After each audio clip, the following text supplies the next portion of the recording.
I'm so glad to be here. Thank you again for inviting me. It's lovely. I'm so happy for you in this new space. And I'm amazed at your technology. I mean, to do what you're doing in the midst of the distance and the technology is amazing. So thank you. I really appreciated Trevor Noah's comments. And I didn't weave into what I was going to say, although I need to be mindful of the time, which is really important for everybody. I wasn't necessarily preparing and commenting on Trevor Noah's statement, but I will say, in my opinion, he's so right, because I have men in my psychotherapy practice who talk about not getting touched enough, but we don't say, I just need to be held, I just need to be touched, because we're raised to be overly sexualized beings, and we'll talk a little bit about that.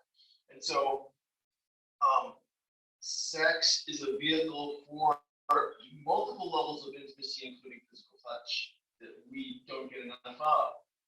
Some men don't feel that they get enough of, I should say. So it's a great topic to bring out. So I admire him for doing that. Yeah. I want to start with a quote that I cobbled together, and it goes like this: "To thy own self be true, and then make of yourself a magnificent light, with which others can see and shine their own."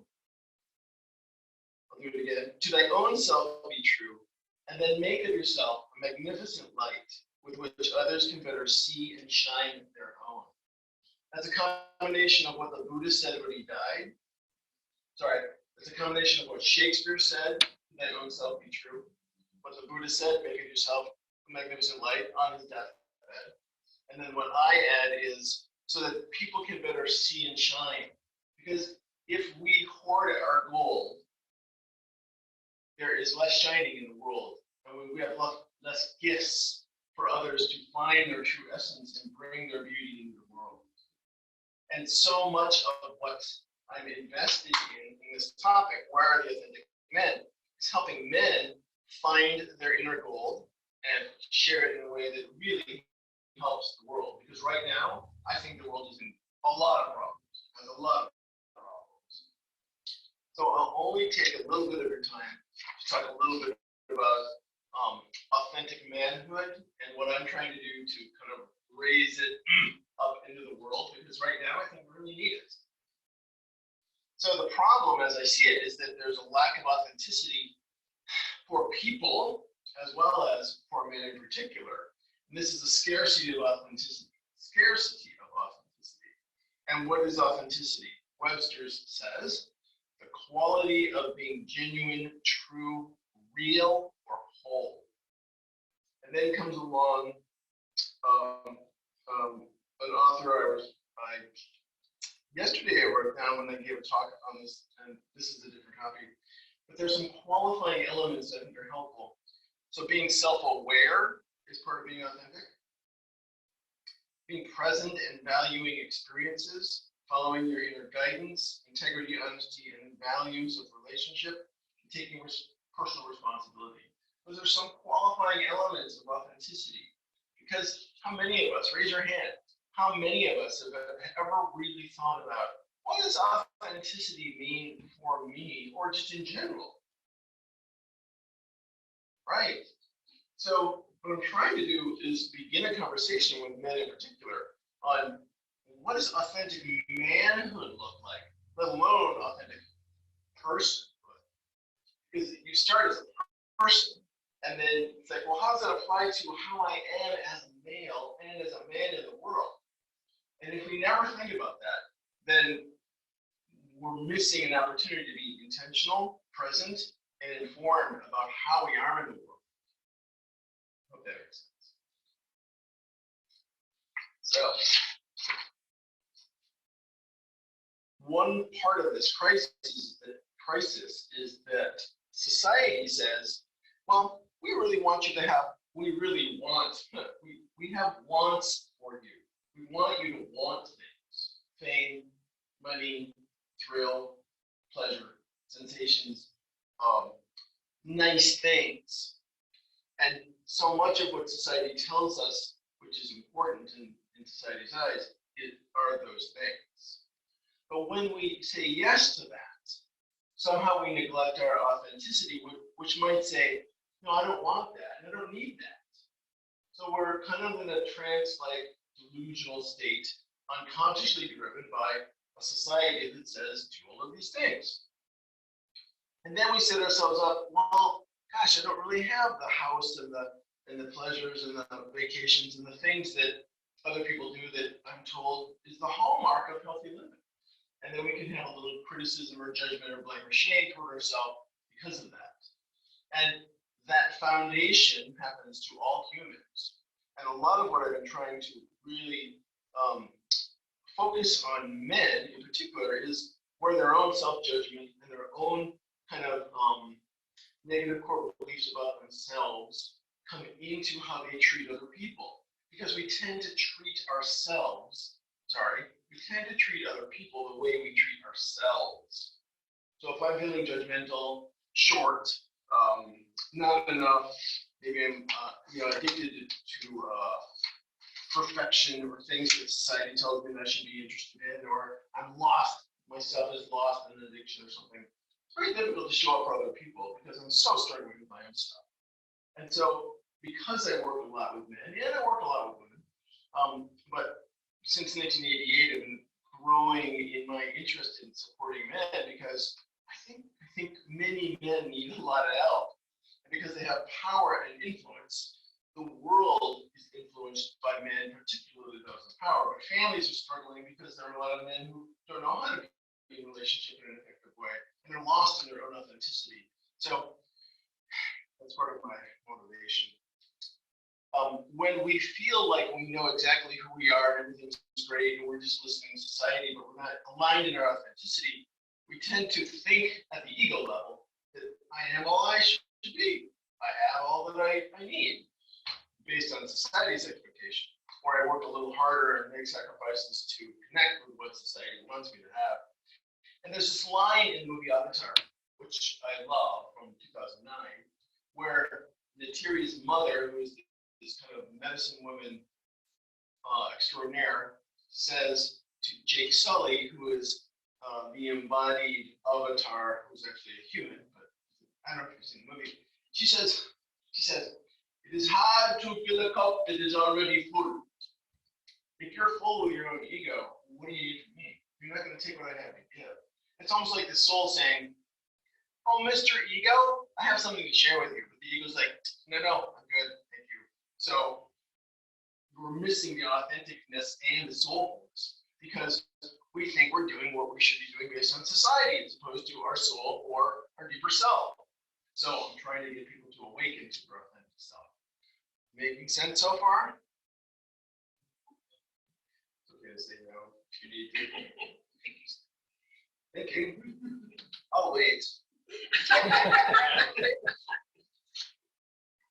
The Buddha said, the greatest suffering we experience is having forgotten and not realizing the truth of who you are.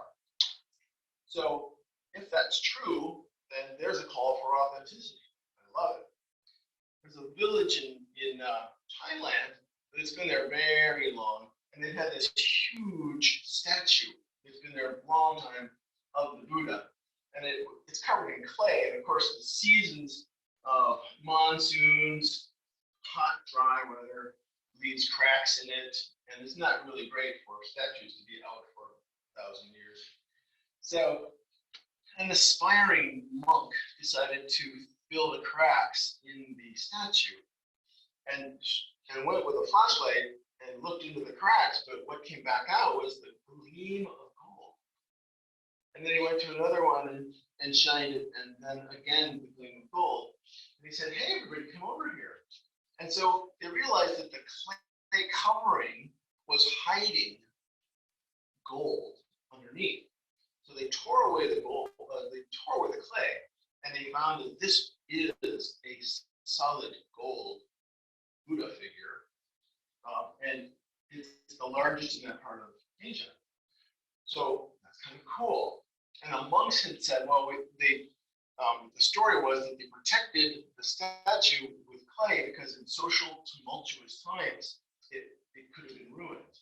So if we think about our own authenticity, which is the gold underneath the ego and what society is telling us and expectations put upon us, what we need to do is be willing to take the clay off and listen to what is authentic within ourselves. And that's what I'm trying to do with men in particular.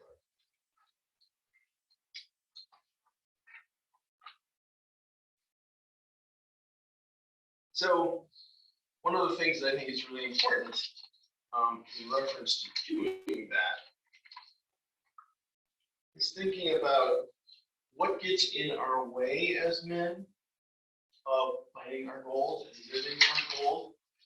And there's a whole host of things that the messages that society gives us as men that I think keep us from our true authenticity.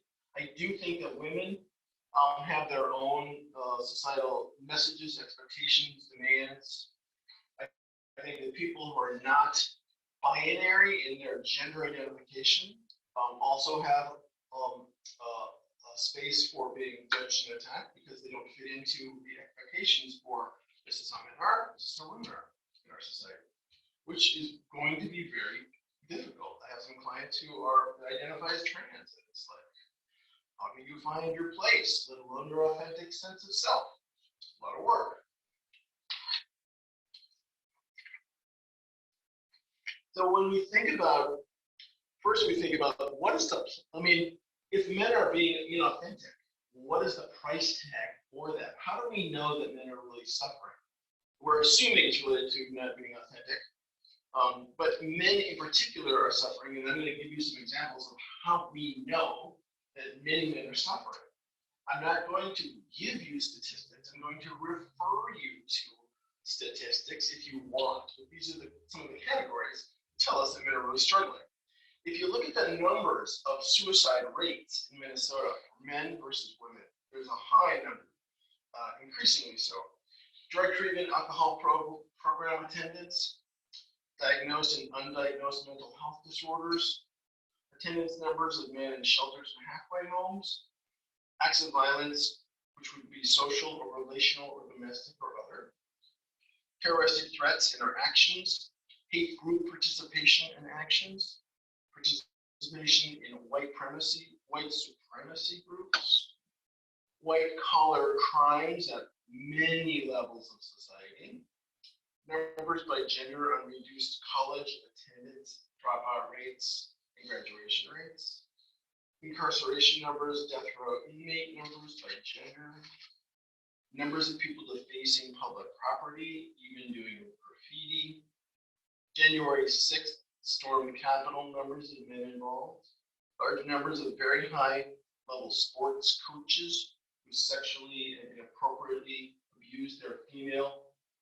athletes, and 3 in particular, swimming, soccer, gymnastics. This list goes on if we're just focusing on boys and youth, but I'm trying to focus on adult males. Do you have any additional ones that you think would be really important to add to that list in terms of some of these major categories where men, numbers of men are reflected in terms of this is really a problem? And, I have one. yes, what? The number of gender-oriented, male-oriented vehicles on the road with aggressive driving. Oh, interesting. Yeah. Aggressive drivers. Well, certainly, take 1,000 people who have been pulled over for road rage, and you go, how many males, how many females? I would think there's more males. Noise levels. What? Noise levels have increased on. Yes. The engine power seems to be getting louder. Yeah, right. So muffler issues for men. I'll try off the road truck is. Height, Yes. dominance, road dominance. Yeah. Assault driving. Yeah. No, I thank you for that. And carjackings. So thank you for helping me paint a picture of concern in my book about the men. Do you, I don't remember hearing like gun violence. what I- In a way, I suppose. if you look at the numbers of men in prison and incarceration, and for what issue, it's gun related primarily. No. Yeah, thank you for that. Oh man, the list just, going on and on. So, one of the reasons why men have difficulty being authentic is because we're raised not to be authentic. We can't maturely master what we can't see, and we often lack the modeling from other mature and initiated men on how to see our own blind spots as men. We unconsciously, some of us, think that we assume that we have, this is my world. I have enough power to do what I want. I can be as loud as I want. I can have no muffler if I want. I can take up a lot of space. I can be really loud. I can be very aggressive if I want to. I can do these things to these people, sneer at certain people, make fun of other people, touch other women, touch other whatever, the way I want. And it's this assumption that I can do what I want because I'm, often Caucasian, Euro-Caucasian man, white dude, who has the authority in the society to do pretty much what he wants. I know that's a very large statement. And when I'm talking about men, so much of this is about that white dude population. But not always. Not always. We also can't heal what we refuse to feel. And if we are raised not to be vulnerable, because that's not the male way, then when I have feelings, it's difficult to know what to do with them. And if no one has said, oh, by the way, that feeling, that's reticence. And here's how you can express that. Then it's kind of blockishly dense, and it comes out often in a crude way, or it comes out in a physical way. I'm going to push you back because I don't like what you're doing, as opposed to saying, could you step back, please? It's just too much proximal space right here. Whatever. So we're not as verbal that way in identifying our feelings and sharing with other people. So we do it in other ways, which I think is really problematical.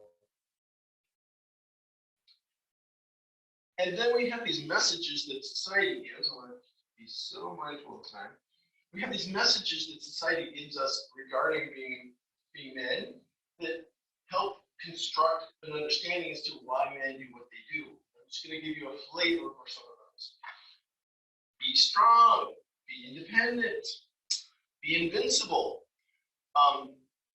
Go to war and fight for your country, fight for your boss, for your company, for your sports team. Make sacrifices. You are expendable, and that's part of what it means as a sacrifice to humanity as a man. You don't really get a voice in it, you just gotta do it. Be reinforced and rewarded for external rewards that are outside of you, not internal rewards, which align your head and your heart and your gut. Be validated and look for validation in what other males tell you is cool. That's the right way to go. And what women tell you that they want from you, or it's like, yeah, that's great. Because then you're being reinforced and shaping your behavior based on what you expect to get from other people, as opposed to your own value system, your own authentic sense of what feels right. Maintain a strong image in the world, both in terms of your professionality and your physicality. If you don't have a V-shaped body, and if you don't look healthy, and you're not successful, and you're not rocking and rolling socially, what are you? Sexualized affection, all touch is sexual touch. That's a message that many men get, which is why it's difficult to say, could you please hold me? That's so vulnerable for some men. And to be vulnerable means you're not really masculine, you're not really a dude. So it's hard to do that, to ask for what you need. So what am I doing to try and support men in kind of growing themselves authentically? Not only psychotherapy with them on a daily basis, but I have created, and I am launching a training program for men, which is called Authentic Manhood Programs. And how did this come about? Well, I went to Italy, and I came back with a T-shirt for my son, and he decided he didn't want to wear the T-shirt. So I put it up, thinking, what am I going to do with it? Maybe I could wear it. It's Da Vinci's Vitruvian Man, which is the symbol of the man all spread out like this, with a circle and then a square. And it's an amazing piece of work, which is not, it's his original version of Vitruvius, who was a Greek philosopher and architect who wrote 10 books, went to Egypt, learned metaphysical reality, integrated into sacred geometry, and then wrote about human form in reference to mathematical and sacred geometry. And Da Vinci took it and did his own version of it, which is pretty cool. And I was looking at that image, and all of a sudden, I had been looking for what's my niche in men's work. There's so many things to work on. I don't know where I really want to focus. And I'm looking at that image, and bam, 5 different realms just went boom. So I said, oh, those are my niches. That's what I want to focus on. And then I came up with the authenticity piece. And then the next day I wrote 32 pages, and this curriculum went out of me. And then yesterday I announced it to the world, and I've got a program starting November 5th. And it's like, woo! But AMP is designed, the program is designed, and I have some brochures if people are curious. And I apologize for pushing, an event which makes it sound like my own business, but I want you to know that there are people who are interested in authentic manhood, and I think there are men who really benefit. And then when I talk to women about it, they're like, my son needs that program. How do I funnel these guys into this program? So the goal is to provide Minnesota, males in Minnesota with an educational and training opportunity and support, so they can take a look at what does it mean to identify as a healthy male and to be an authentic human, and how do I connect to my own heart, and how do I learn to listen to my gut, and what's connection with spirit mean? Have I neglected my spiritual connection? And learning what to do about it and what the value is different than saying I have to or not. If you're inspired because you've been educated about it and the beauty of it, great. And it's the same thing with the soul. We have a soul and we have a connection to spirit. We talk about the difference, and then we talk about what does it look like when you're living from a place of alignment with spirit, connection with soul. Also, relationality. You're talking about your emotions in your heart. How do you learn to share in a way that doesn't feel like you're injecting your feelings into somebody else? And how do you listen to what they're talking about? If I can't understand my own emotionality, what makes me think that when she says, well, this is how I'm feeling, I'll automatically understand that? It's just a word because I'm out of touch with that feeling inside me. So men need to learn to go into the body and feel their emotions, and it'll make it so much easier when their partners talk about their emotions. So now you're saying, well, what does authentic manhood really mean? Because so far it's just a term. So here's part of the definition. It means the ability to live his strengths while being real and truly himself. He is mindful, he celebrates himself, the world, and others as unique, whole, and as a gift. With effective boundaries in place, he knows how and when to trust. He lives in an intentionally sincere way, and his actions align with his words so others can trust his intentions. He nurtures his capacity for care, for compassion, and for consciousness, while becoming an active leader of personal and social solutions for others. Because if we hoard the gifts that I just mentioned, it's a theft to his own soul, future generations, and people who need him. So to do it in an intentionally aligned way is a gift to all of that. Just a couple of others. He strives to live the practices of self-care, self-acceptance, self-compassion, and to extend that to other people. Because if I can do that for me, it'll be so much he can effectively combat social expectations and messages that he receives while operating from a grounded inner connection with his own self. Because then when society says, when the pull to do it the way society says, you should do it this way, he can go, does that feel right to me? Or am I just knee-jerk reacting because that's how I've always done it? And I know that people are going to go, yeah, way to go. Just a couple others. He knows he's lovable and he belongs. And is relationally connected. He is connected to his own inner wisdom. He owns his complexity and his resilience. And he can foster and celebrate that in other people. So these are some of the things that that curriculum is designed to do.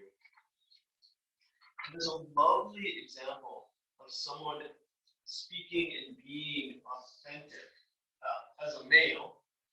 If you watch the actor Vin Diesel, is a very heartwarming tribute. That's what it's called, heartwarming tribute to Jackie Chan at the 2018 BAFTA Awards celebration, which is the British Academy of Film and Television. He is so humble and so open-hearted and so giving blessing to Jackie Chan. It's a beautiful expression of what I would say is authentic. So there are men who are being authentic. It's so nice to be able to see that and kind of go, that's a beautiful modeling, because so many, especially young males, don't have some of that modeling. We don't get men who are mindful, heart-centered, gut-connected, feeling-oriented, articulate, and engaged. If you know these men, which I'm sure you are, if you know these men, celebrate them and see if they're willing to kind of up their game, because a lot of young men who are not initiated are very challenged. And that's why there's carjacking. And that's why there's acting out. And that's why there's graffiti. If you take a look at rap culture and gang culture, they have things in common. Uninitiated males looking for connection with modeling because they're uninitiated. They want an adult who they don't trust to be able to teach them what to do. So they look horizontally because there's no male who's elder, and they try to figure out how to be a male based on what your peers are doing. And the peers have no modeling, so they look to media and mass culture, which teaches them how to do very uninitiated, very hyper-masculine ways of being. And it's usually got guns involved, and there's usually violence involved, and often drugs involved. So it's an uninitiated group of people trying to initiate themselves, and no one else is there. So if men become more authentic, they might step up to fill in, so that those youth don't have to look to each other. I'll get up there so loud.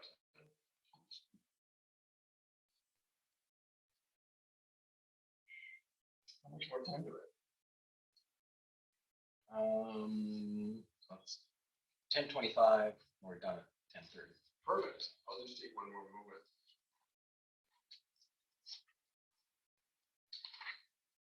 So in this program, AMP, we focus on psychology, and I also say the mind, mentality, and our brain.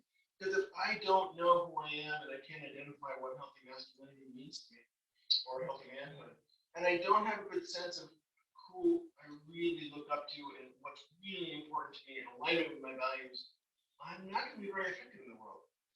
We talk about story, metaphoric, ritual, mythology. Why? Because most of the stories in the world are created by men. And men really resonate with good stories. And because you get out of your rational mind when you're hearing a good story. Now we're into another part of us, and we have a little bit more balance, as opposed to just a rational guy that society expects us to be. So we can step into our body through the story, we can get into our emotionality, we can get into all sorts of parts of us. So the story piece, I think, is really important. Then emotionality in the heart, and connect to relationships. Then what's the soul for? And what is the purpose of it? We are spiritual beings. That's interesting. I'll reference that with the spirit one. But if you're out of touch with your soul, you're missing something that will be with you forever, even after you're done. And then the spirit piece, and that could be through our ancestors, through nature, through altered states, through prayer, through music, what we did a little bit of today. We were connecting to spirit by singing together, lighting a candle, prayer. This is what we were doing. So practicing that, we're spiritual beings having a human experience. Might as well take it to a level where we start to spread our wings a little bit. So those are the 5 areas. And the curriculum has teachings in all 5 areas so that we practice these things as homework assignments, and it's 5 weeks, not all together, we skip. And so you have lots of room to practice. And then you practice it at home with your partners, with your kids, with people in your church. And you start to learn new habits and form new ways. I'm really looking forward to putting this in the world and see what happens. Very grateful you can receive what I'm saying. Totally open to any questions.